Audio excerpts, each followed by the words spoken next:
காலம் பிந்தாது, எதுவும் பிந்தாது. சொல்ல போனா முந்துமே தவிர பிந்தாது. கரெக்டான நேரத்தில் தூக்கிட்டு போயிட்டே இருப்பீங்க.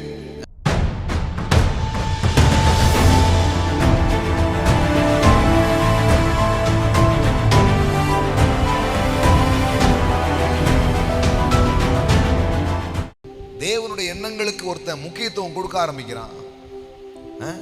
கடவுள் சொன்னதை தான் பெருசா நினைக்க ஆரம்பிக்கிறான். அது அப்ப என்ன நடக்குது? அவன் நீர்க்கால்களில் ஓரமாய் நடப்பட்டு தன் காலத்திலே தன் கனியை தந்து.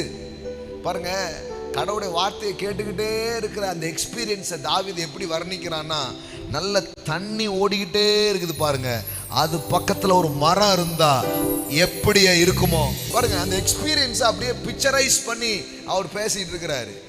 What is meant by hearing God's word?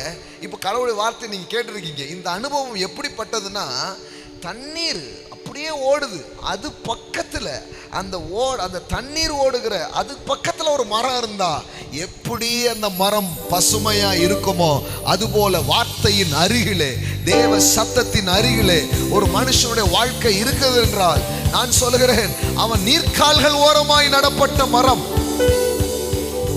யோசித்து பாருங்க, அப்படிப்பட்ட மரம் தன் காலத்தில் தன் கனியை தருமா? யோசித்து பாருங்க. அப்படின்னா என்ன? காலத்துல எல்லாம் நடக்கும். உங்க சீசன் தப்பாம அது நடக்கும். ஆமே. என்ன வார்த்தை பாருங்க. Shall be like a tree planted by the rivers of water that bring forth its fruit in its season. Amen. Amen. Yield its fruit in its season. Amen. எதுவுமே தப்பாது. Amen. காலம் பிந்தாது, எதுவும் பிந்தாது. சொல்ல போனா முந்துமே தவிர பிந்தாது. கரெக்டான நேரத்தில் தூக்கிட்டு போயிட்டே இருப்பீங்க.